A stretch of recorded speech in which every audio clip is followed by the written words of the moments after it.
Assalamualaikum warahmatullahi wabarakatuh. Waalaikumsalam. A'udzubillahi minasyaitonirrajim. Bismillahirrahmanirrahim. Alhamdulillahirabbil alamin. Wassalatu wassalamu ala Rasulillah wa ala alihi wa sahbihi wa mawalah. Rabbi shrah li sadri wa yassir li amri wahlul 'uqdatam min lisani yafqahu qawli. Amma ba'd. Para alim wal ulama, mempunyai ustadzah, pengurus takmir Masjid As-Sakinah yang dimuliakan Allah, bapak-bapak, ibu-ibu jemaah salat maghrib dan salat isya insyaallah yang dimuliakan Allah. Alhamdulillah, bersyukur kita panjatkan kehadirat Allah Subhanahu wa taala pada saat ini. Kita masih Allah berikan kesempatan, masih Allah berikan kesehatan, sehingga sama-sama kita melangkahkan kaki dari rumah kita masing-masing untuk menunaikan kewajiban kita sholat maghrib berjamaah di rumah Allah yang berkah ini. Dilanjutkan untuk sambil menunggu sholat isya kita bacakan wa tawassaw bil haqqi wa tawassaw bis sabr. Semoga pertemuan kita ini Allah ridhoi, dan semoga selama kita berada di dalam masjid ini Allah catat menjadi amal ibadah kita. Mari kita sama-sama, yang belum, yang sudah ya, gak pokok niatan, niat i'tikaf, nawaitul i'tikaf sunnatan lillahi ta'ala. Jadi jangan niat i'tikaf itu jangan lupa, karena keutamaan masjid itu ya karena ada nilai i'tikaf di dalamnya. Bapak Ibu yang kami muliakan, gak terasa ini sudah bulan jauhnya dua Sya'ban, bersaban kosong. Ya Allah, baru jadi ini kosongnya ya insyaallah cepat. Di dalam bulan Sya'ban ini ada pertengahan namanya nisfu Sya'ban. Ini harus kita ingat-ingat, malam nisfu Sya'ban. Biasanya malam nisfu Sya'ban itu dilaksanakan sesudah maghrib, kemudian baca surat Yasin 3 kali, kemudian berdoa dan lain sebagainya. Ini mengisi malam nisfu Sya'ban. Bapak Ibu, kita agak sedikit meloncat pada malam hari ini. Kita persiapan, kadang-kala sudah masuk baru kita tahu syarat dan rukunnya. Ini diperhitungkan kalau tidak ada halangan puasa itu, kalau bulan umum itu tanggal 19 Februari, kalau 19 Februari. Nanti yang moga-moga bodoh. Amin. Kalau tak bodoh ya bodoh aja. Yang jelas Ramadan itu tanggal 1 Ramadan puasa. Oleh karena itu Bapak Ibu, kita coba malam ini kita mendahului, walaupun masih 1 bulan, kita coba angan-angan sama nani poso niku nopo. Kemudian yang bisa membatalkan puasa niku apa saja. Ini kita coba babnya, bab di dalam kitab Mabatin ini bab 4, bab 3 kita baca nanti, itu berkaitan dengan puasa. Kalau sholat kemarin sambung nih, apa tidak? Sambung nih. Sudah kita sampai baca Fatihahnya, sambung. Sudah coba satu-satu. Intinya rukun niku ya harus dipenuhi. Syarat rukun ini mau tidak mau. Kalau syarat itu sebelumnya, kalau rukun sudah masuk di dalamnya. Kenapa syarat dan rukun itu dalam fikih dibahas habis-habisan, karena berkaitan dengan sah dan tidaknya ibadah kita itu ya kalau memang memasuki memakai kata-kata syarat dan rukunnya. Nah, itu mau tidak mau, karena ibadah ini bukan untuk siapa-siapa nantinya, bukan untuk Allah, bukan untuk tetangga kita. Hasil dari ibadah ini kembalinya ya kepada kita.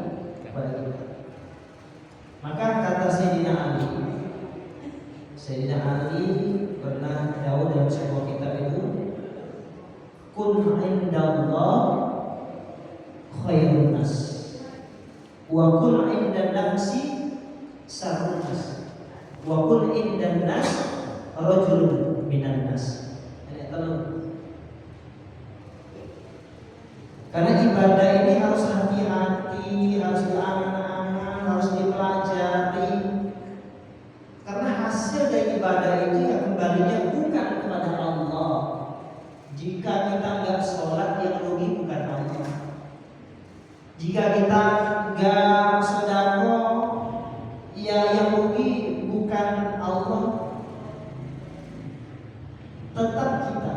Dan jika kita sholat kita abaikan, puasa kita sembronokan itu ya nggak mengikuti aturan, ya maka hasil dari ibadah yang nggak sah tadi yang kembali ke kita. Maka dikata Sayyidina Ali, kun indallah khairun nas.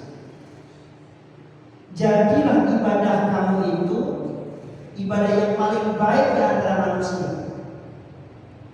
Jadi kalau kita beribadah, ibadah itu macam-macam ya. Ada ibadah mahdhah, ada ibadah ghairul mahdhah. Nah, kalau ibadah mahdhah itu termasuk sholat, termasuk puasa. Sebab puasa yo enek syarate, enek rukune, enek membatalkan puasa, ada yang makruh di dalam puasa, enek haram puasa. Itu ada ketentuan yang sudah dipaparkan jelas secara gamblang di dalam kitab fikih. Maka ibadah-ibadah yang ada tuntunannya, yang ada ketuntunannya, yang ada syaratnya, yang jelimet di dalamnya sadar tidaknya dibahas dalam fikih, itu termasuk ibadah mahdhah. Nah, ibadah-ibadah yang kita lakukan itu kata Sayyidina Ali, beribadahlah kamu ibadah yang sebaik-baiknya ibadah di antara manusia yang ada. Berarti kita berlomba-lomba untuk beribadah yang sebaik-baiknya. Nah, untuk menggapai ibadah yang benar, ibadah yang baik, ibadah yang sah, ibadah yang afdol, itu mau tidak mau yo ngaji. Yo ngaji ini piye? Yo di pondok pesantren gak mungkin kayak awak dhewe wis tuwa. Sekolah di TPI, ngaji di TPI gak mungkin, ya toh? Tapi sarana untuk memperdalamkan ibadah kita, sarana dunia saat ini gampang. Laptop itu ini HP. Oh, yang ditakoi dijawab dari HP. Oh, boy. Enak sing guyon. Awakmu nama bapakmu sopo? Ngapusi caimu. Coba ngapusi lo. Tak takoni HP dulu. Nama bapaknya pocai lo. Akanya pocai kok. Yuk. Akanya ngomong tenan nama bapaknya. Jadi dia ngomongin kecuali kalau mau ngapusi, aku tak takut tentang HP gitu. Oh ya. Itu mergo dunia saiki lo gampang banget, informasi apa saja sudah ada. Apalagi bab sholat, ya know? Apalagi bab poso, tinggal piye ya boleh. Nah, kadang-kadang ada yang nggak tertarik, bab menuhi nggak tertarik, yang tertarik yo. Iya, ibu-ibu sih. Yang menuhi itu, yang tertarik itu ya itu, nggak enak. Nah, padahal ibadah itu ya, makanya ibadah sholat niki wajib sebetulnya. Untuk kita ketahui ibadah wajib, syarat dan rukun sah dan tidak rukun sholat itu sebetulnya wajib. Apalagi bapak-bapak, besok itu dipertanggungjawabkan. Jadi kullukum ra'in wa kullukum mas'ulun an ra'iyati. Setiap kita ini pemimpin. Setiap pemimpin itu akan diminta pertanggungjawaban di hadapan Allah atas apa yang dipimpinnya di dunia. Kayak ibu-ibu nggak rukun sholat, besok ditanya oleh Allah, ya bapak isi, nyapa ibu itu sampai nggak rukun sholat, ya tahu, nyapa ibu eko sholat nggak sah, yang diberlaku ya ditanya oleh Allah, ya bapaknya isi. Kenapa? Pertanggungjawaban keluarga itu adalah orang tua adalah bapaknya. Suami bertanggung jawab sah dan tidak sholatnya istrinya, rajin dan sholat anaknya.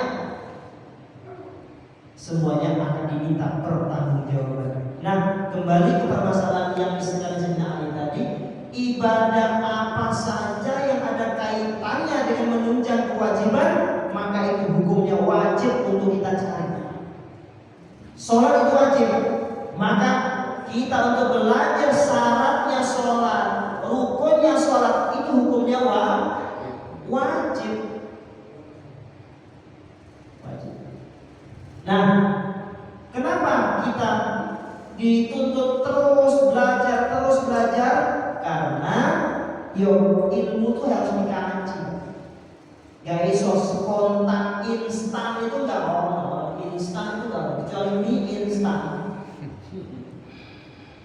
Loh, kadang-kadang kita teliti nyapa toh, wong ku sholat 2 menit aja lah, sholat 2 menit loh. 2 menit itu ya kadang-kadang dapat 8 rakaat 2 menit. Sholat ini sholat tarawih beritanya Kedenawi. Saya tuh pengen Arab sholat ini gak turun katanya jadwal sholatnya ya cepat lah. Sholat itu dulu kan. Tapi kenapa kok kayaknya orang malas sholat itu? Kok nggak belum sholat kayak abut banget sholat itu? Mek 2 menit, alah 1 menit cukup ya. Kenapa itu bisa terjadi? Karena tidak dibiasakan, tidak dikulinakan. Kulino. Akhirnya ya merasa berat. Begitu juga kita untuk menggali ilmu, gak tertarik bab sholat bab poso, ya mergo apa? Ya mergo gak ada yang buat menarik. Oleh karena itu ibadah itu harus kita perjuangkan, karena kembalinya ibadah yang kita lakukan itu untuk kita. Maka kata Sayyidina Ali, beribadahlah kamu sebaik mungkin. Itu yang pertama. Yang kedua, wa kun inda nafsi sarrun nas. Jika kamu ada sesuatu yang berkaitan dengan dirimu, maka kamu itu seolah-olah orang yang paling jelek. Kalau ibadah berusaha kita yang paling baik. Tapi kalau berkaitan dengan diri kita, ya kita ini merasa orang yang paling jelek. Yang ketiga, kata Sayyidina Ali, kun indan nas rajulan minan nas. Jika kita berhadapan, jika kita bergaul dengan sesama kita, maka biasa-biasa saja. Duwe pangkat ya biasa, gak duwe pangkat ya biasa, gak minderan, ya gak sombong. Inilah kata Sayyidina Ali, semuanya yang kita lakukan, kalau kita melakukan niat yang tulus, maka itu kembalinya kepada kita bernilai ibadah. Nah, oleh karena itu pada kesempatan ini kita coba membuka bab tentang puasa. Sebab kalau kita tidak paham nantinya puasa yang kita lakukan nanti, maka mulhoh itu nganggur itu ibadah yang kita lakukan, tapi zong di hadapan Allah tidak bernilai apa-apa. Oke. Puasa ini kalau bahasa Arabnya as-saum, puasa. Apa arti saum? Puasa itu adalah imtina'u biniyatin anil muftirati jami'an nahari min syahri Ramadan. Jadi puasa itu adalah menahan diri, imtina'u, menahan diri disertai biniyatin, disertai dengan niat an muftirati yang membatalkan puasa jami'an nahari dari terbit fajar hingga terbenamnya matahari min syahri Ramadan di bulan Ramadan. Itu namanya puasa, puasa wajib. Pertama kita jelaskan imtina. Imtina itu menahan. Jadi puasa itu secara garis besar adalah menahan diri, bukan menahan makan dan minum tok. Nah kadang-kadang kita mengerjakan puasa itu pokoknya gak makan, gak minum, itu loh. Oke, benar. Tapi secara garis besar puasa itu artinya imtina'u, menahan diri. Menahan diri yang macam-macam. Menahan diri jangan mudah emosi. Menahan diri jangan selalu menyakiti tetangganya. Menahan diri supaya tidak berbuat yang kira-kira gak sesuai dengan hukum-hukum syariat. Maka semuanya kita tahankan diri kita. Itu namanya puasa. Menahan diri. Nah menahan diri gak hanya sekedar imtina, gak hanya sekedar menahan, tapi disertai dengan niat. Nah maka kalau yang namanya puasa, sholat, itu kan ada tempat-tempat niatnya. Begitu juga puasa wajib. Jadi biniyatin, dengan niat, menahan diri dengan niat. Niatnya kalau puasa Ramadan, puasa wajib itu adalah dari mulai terbenamnya matahari sampai terbit fajar. Berarti niatnya harus inam. Inam itu niatnya puasa wajib itu harus malam hari. Itu syarat puasa wajib. Nah, yang pertama kata puasa itu imtina, menahan. Yang kedua ada niatnya. Kemudian menahan atau menghindari dari hal-hal yang membatalkan puasa. Jadi puasa itu ada tuntunannya, ada syarat rukunnya, sehingga ada garis-garis rambu-rambunya. Jadi kalau nggak ada ilmu nih Pak, makanya ibadah itu kalau nggak ada ilmu, makanya pernah tahu ada suatu cerita, ada orang sholat di dalam masjid, kemudian yang satunya ada orang tidur, yang satunya ada yang sholat. Kanjeng Nabi ketika mau masuk masjid, dilihatnya ada setan di sana, iblis.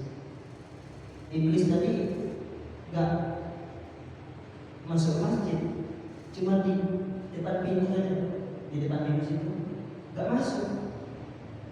Nabi kan mau masuk masjid, Nabi ditanya Nabi, ya iblis, kenapa kamu di sini? Kok nggak masuk sekalian? Kata iblis, saya nggak berani.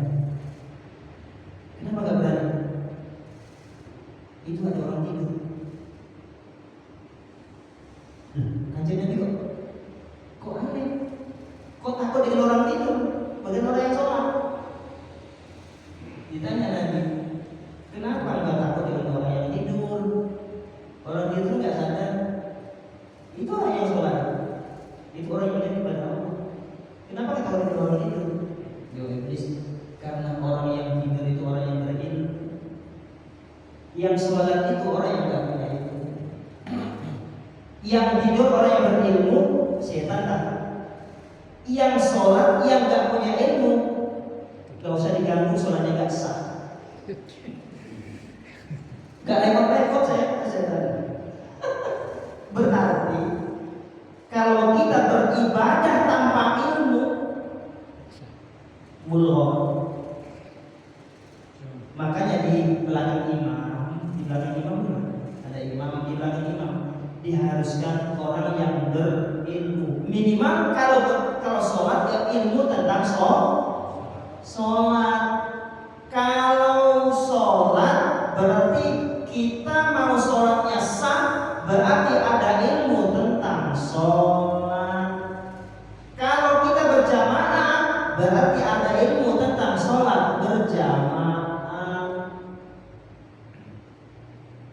Pernah itu ribut satu masjid gara-gara imamnya, makmumnya sama-sama gak punya ilmu tentang sholat jamaah. Ya toh? Ketika imamnya salah, kalau imam salah, makmum yang di belakang ini membaca subhanallah. Ya toh? Subhanallahnya itu ya sekedar niatnya membaca subhanallah, bukan niatnya ngelek no imam. Berarti bacaan kita subhanallah. Kalau sekira imam itu kedengaran subhanallah 3 kali subhanallah, imam itu terus aja nggak merasa salah, ya wes. Lama kamu mau pegel yang diperingati subhanallah nggak bandar mam salah mam. Ya menunggu ya dua seorang jamaah tadi kalau ilmu amanya ya mau ngambil imamnya ya merasa disengah ya kan. Sampai ngopo, aku salah ngopo. Malah sebenarnya imam gak merasa salah, yang nyelek itu imam. Ya gak ilmu yang jelas. Lah ibu-ibu yang di belakang kan, kalau ibu-ibu, kalau imam salah, ya tepuk tangan. Tepuk tangannya bukan yang putih sama yang putih. Gimana bu? Lah ini enggak, wis 3 kali imamnya enggak, ibu-ibu di belakang loh tepuk tangan pramuka.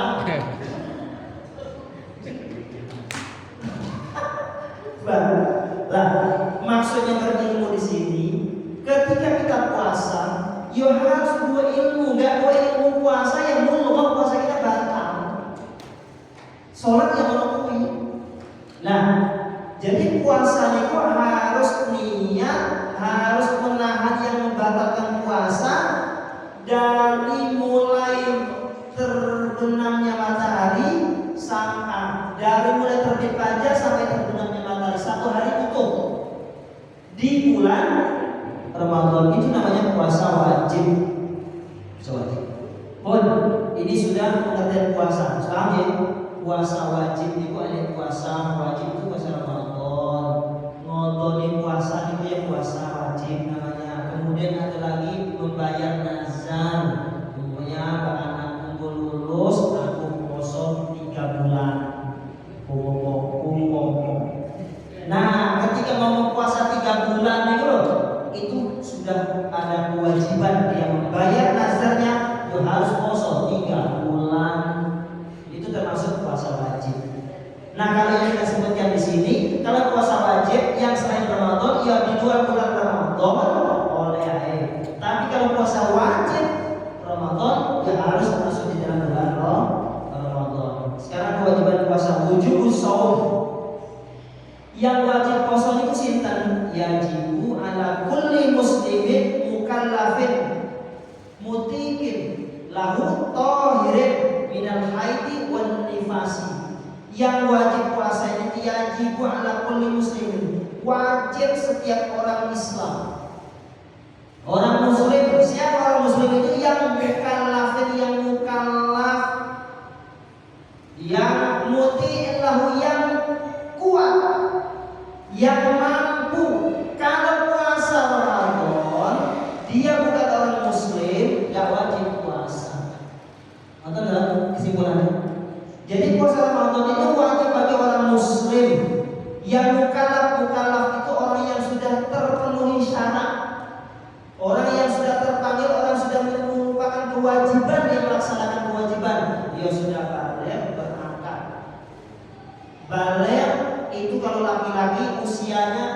tahun ke atas atau sudah mimpi basah. Perempuan 9 tahun ke atas atau di bawah 9 tahun tapi sudah datang bulan. Ini kategori orang yang sudah balik dan berakal. Berakal niku orang yang punya akal waras. Dalam arti kata waras niku, ukurannya waras niku ya ditambahin iki duit piro 2.000, iki 3.000, dia paham. Oh, ini waktu zuhur, oh ini waktu maghrib, berarti waras. Mukallaf, gak hanya mukallaf tapi muti'illahum, orang yang kuat untuk berpuasa. Kuat itu artinya dia mampu berpuasa. Mampu itu ya gak makan sehari itu ya kuat. Enek wong gak kuat kayak gowo gak kuat ya gak kuat tenang. Ya toh? Nah ini ada ukurannya nanti. Kemudian yang wajib puasa itu yang harus suci, ini bagi ibu, suci dari haid wan nifas. Orang yang haid, ibu-ibu yang haid itu gak wajib puasa, tapi setelah itu wajib mengqadha. Yang nifas begitu gak wajib puasa, tapi setelah bulan puasa berakhir maka wajib dia mengqadha. Itu wajibnya puasa. Jadi puasa itu kalau kita siang hari, besok kalau ketemu orang yang tidak puasa jam 10 wis ngomong, jam 9 wis ngomong, ya toh, berarti jangan langsung kita salahkan mereka. Jangan kita langsung pukul mereka. Siapa tahu mereka bukan orang Islam. Siapa tahu mereka bukan orang yang mukallaf, artinya bukan orang yang waras. Tahu tak? Jadi banyak permasalahannya. Sebab banyak orang ketika bulan puasa itu karena menegakkan syariat Islam, akhirnya pokoknya warung buka ajur. Ini tahu tak? Ini untuk kosong pukul. Ya enggak, dibilang-bilang. Jangan-jangan dia itu orang yang sedang musafir. Ya jangan-jangan mereka ini orang yang sedengan. Ya toh, sedengan apa? Ya sedengan. Ya toh.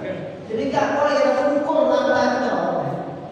Ya makanya ada pengecualian. Siapa tuh pas awal dia ngomong dia sampai ke muslim apa enggak? Ini bulan Ramadan, Pak. Masa jam 10 sampai kok mangan, ngombe, enggak menghargai saudara-saudara kita yang puasa. Terus ngomong kuwi, terus deh pulau ini sangka Sumatera, Pak.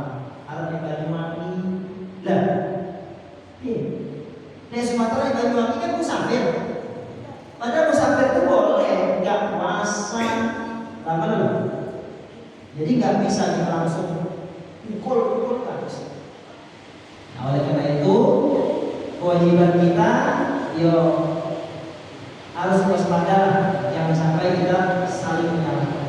Kemudian waktu wajib puasa. Waktu wajib puasa itu kapan? Waktu wajib puasa. Nah, kadang-kadang ini wajib puasa Ramadan itu kapan? Di sini dikatakan bistikmani sya'bana taladzina yauman au biru'yati hilalin Ramadan. Nah, ini ada dua permasalahan di sini.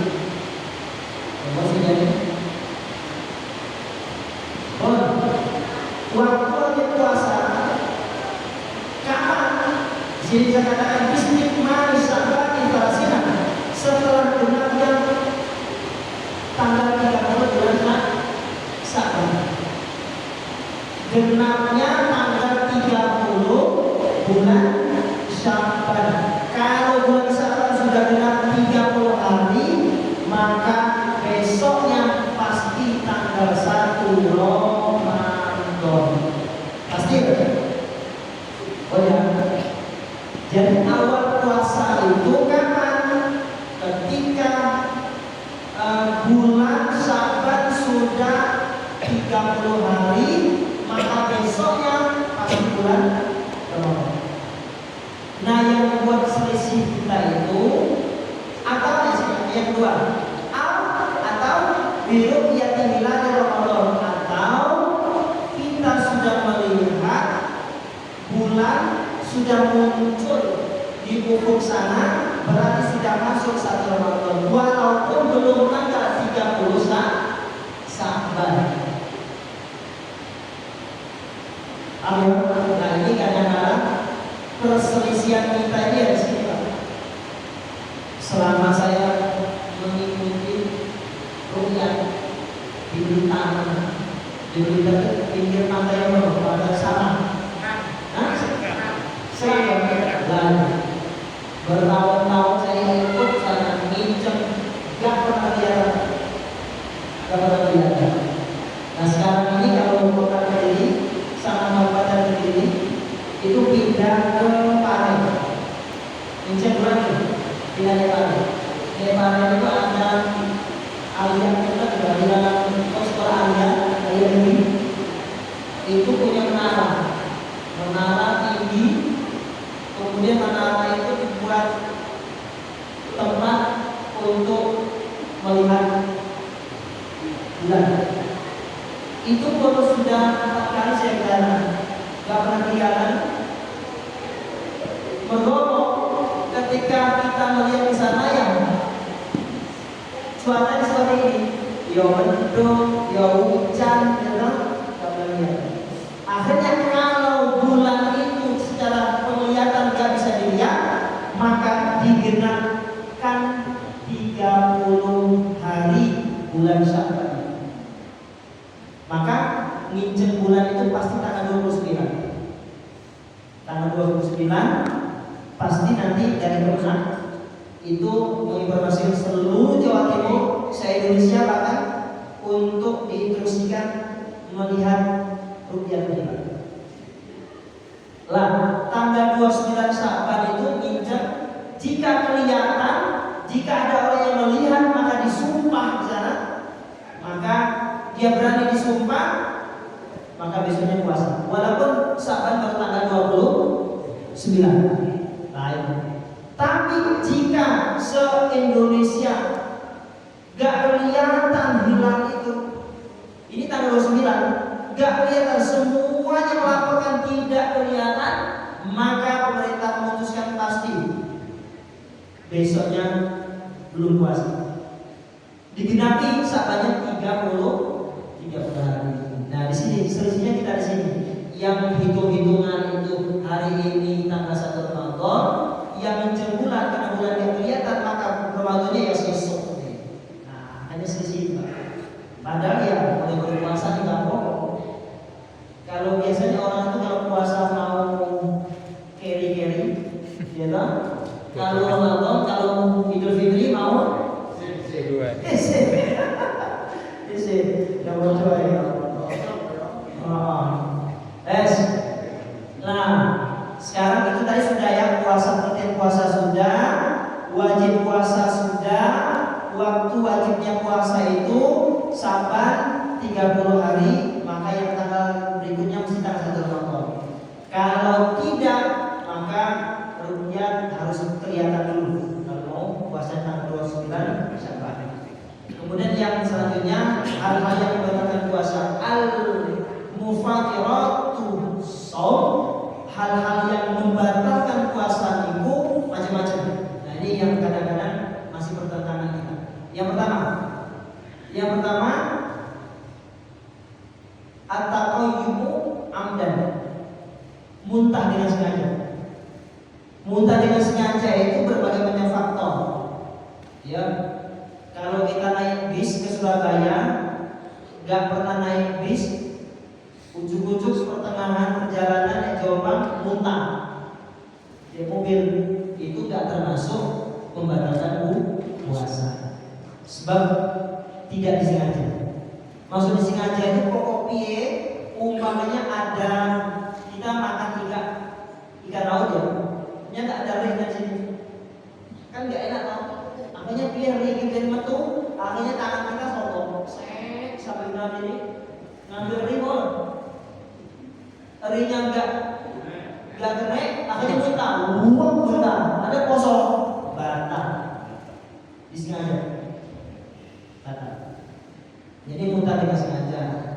Kemudian ada lagi wuzul ainin ilal jawfi min ahadil manafid, artinya memasukkan benda ke dalam rongga dari salah satu beberapa lubang. Makanya orang mandi bulan puasa, kalau saya kan di Sumatera itu kan mandinya di sungai. Di sungai itu kalau mandi yang bamba itu mesti kalau mandi biasa langsung jebur pot kalau nggak bulan puasa. Tapi kalau puasa hati-hati apa? Hidungnya telinga mandi kan? Supaya apa? Menghindarkan jangan ada banyu masuk ke telinga, ke hidung. Apalagi ya kemu itu ya hati-hati berkumur. Kalau mulut kita ini ya termasuk rongga yang kalau kemasukan banyu di dalam mulut kita keluarkan itu nggak apa-apa. Tapi kalau sudah melewati tenggorokan ini itu sudah membatalkan puasa, itu sudah jauh namanya. Telinga, ibu-ibu juga hati-hati kalau di sungai, ya toh, kena kemasukan banyu dari dua jalan itu ya membatalkan puasa. Hati-hati. Yang ketiga adalah jima, hubungan suami istri bulan Ramadan. Ini membatalkan puasa. Berhubungan suami istri, jima dengan sengaja, maka puasanya batal. Tapi kalau jima nggak sengaja kan batal. Hubungan suami istri lali. Tadi kan jima. Hubungan suami istri yang disengaja puasanya batal. Nah sekarang hubungan suami istri nggak sengaja bulan puasa batal apa enggak? Salih. Lo kan pertanyaannya dua dong. Kalau jima dengan sengaja puasanya jelas batal, ya toh? Kalau jima nggak sengaja batal enggak?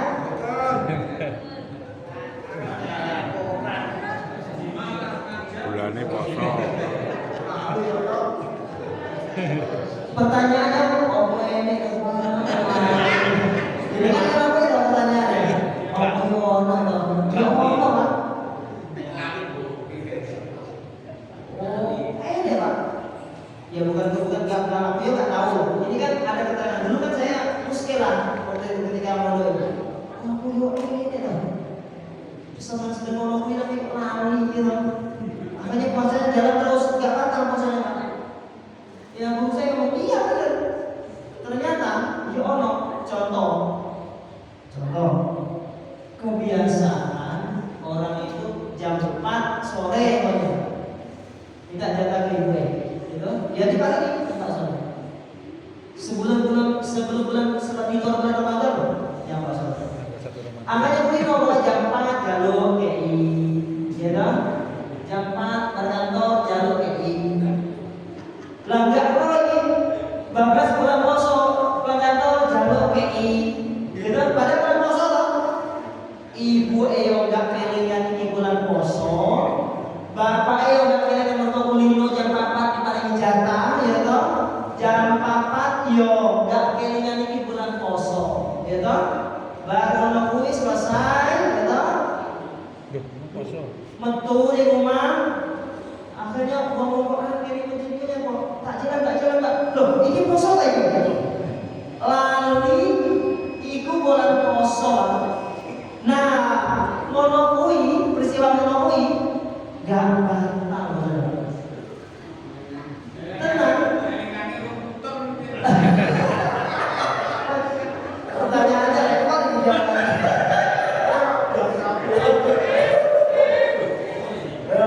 Maksudnya lali mau ya pas enak-enak menunggu jatahnya jam 4 ya dikei kebablasan bulan Ramadan ya jam 4 mulai kantor ya pada dikei ya toh lah wis mari elek loh Bu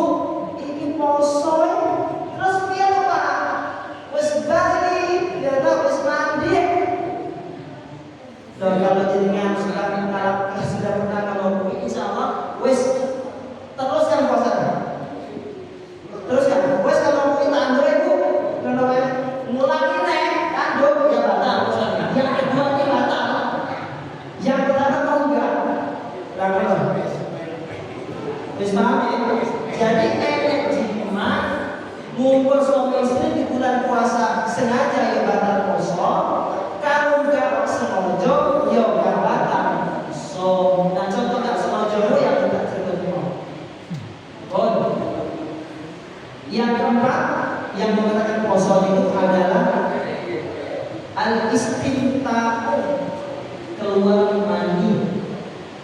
Nah, keluar mani ini bagi orang yang di dalam bulan puasa, bagi orang yang puasa, pokoknya keluar mani yang disengaja piye caranya, pokoknya keluar, maka puasane batal. Belum pulang, Pak. Gak nyampo, ujuk-ujuk slot itu. Ujuk-ujuk betul. Gak nyampo, berarti kan itu gak sengaja, gak disengaja, gak ada niat untuk keluarkan. Itu gak batal puasanya. Tapi kalau ada niat untuk keluarkan itu, maka puasanya batal. Yang kelima sampai ketujuh adalah untuk ibu-ibu haid nifas. Nah, yang kelima sampai enam haid dan nifas. Yang ketujuh yang bisa membatalkan puasa itu adalah al-murtad, al-riddah, murtad itu ketika dia puasa Ramadan ada azam ini enek hatinya di dalam bahwasanya dia akan keluar dari Islam. Di dalam hatinya mau ngapain? Gak enak Islam ini, enak-enak makan, enak-enak mungkin, ya know? Malah disetok sebulan penuh, gak kuat kompak, mau solo Islam ini. Wes aku mentu aku solo Islam ini. Ketika dia ngomong mentu solo Islam, namanya murtad. Ketika dia sudah menyandang predikat murtad, maka seketika itu juga puasanya batal. Nah, ini mungkin yang membatalkan puasa ini yang 1 sampai 7. Kemudian ada lagi yang lain-lain mungkin yang enggak kita jelaskan di sini, ibu-ibu ya. Jadi saya nggak bisa menjelaskan. Intinya perempuan itu kalau ada haidnya itu perempuan atau nifas juga perempuan. Nifas haid itu ada haid yang darah keluar itu ada darah istihadah, ada lagi nifas itu wiladah juga, darah yang keluar setelah melahirkan. Semuanya kalau itu keluar maka puasanya batal. Itu harus ibu-ibu. Itu mungkin yang dapat saya sampaikan. Puasa artinya sudah, yang wajib puasa siapa saja, waktu wajib dimulai wajib berpuasa Ramadan itu kapan saja. Yang membatalkan puasa itu insyaallah yang saya sebutkan tadi. Semoga ada manfaatnya. Ada yang bertanya? Ada boleh udan. Nah, kok apa yang kasih aja mau?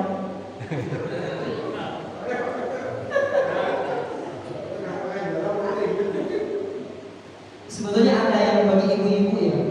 Jadi orang itu kan ada yang ngodok puasa, kemudian membayar fidyah. Nah ini fidyah sudah pernah membayar fidyah. Jadi orang-orang yang dibolehkan tidak berpuasa itu, ya ada beberapa orang. Yang pertama, orang yang al-marid idza khafa ad-darrah. Jadi orang yang sakit akan khawatir akan bahaya bagi dirinya. Sakit tapi kalau dia puasa, dokter ngomong mas jadinya jam 10 harus minum obat. Sebelum minum obat jangan harus makan dulu. Kalau obat enggak dimakan, kalau obat enggak diminum, ya toh, jadi kan bahaya penyakitnya. Maka orang seperti itu dia diperbolehkan tidak berpuasa. Kenapa? Karena ada sakit yang mengkhawatirkan jiwanya. Itu yang pertama. Yang kedua, orang yang musafir. Orang yang musafir itu orang yang sedang perjalanan. Kira-kira perjalanannya itu bisa digunakan untuk jamak qashar sholat. Berapa itu kilometernya? Sekitar 82 ke 85 km. Dari sini ke Surabaya berapa kilometer? Dari sini Surabaya sudah bisa. Dari sini ke Malang bisa. Nah itu bagi orang yang ada rukhsah dia berjalan. Ya. Kemudian yang ketiga, boleh tidak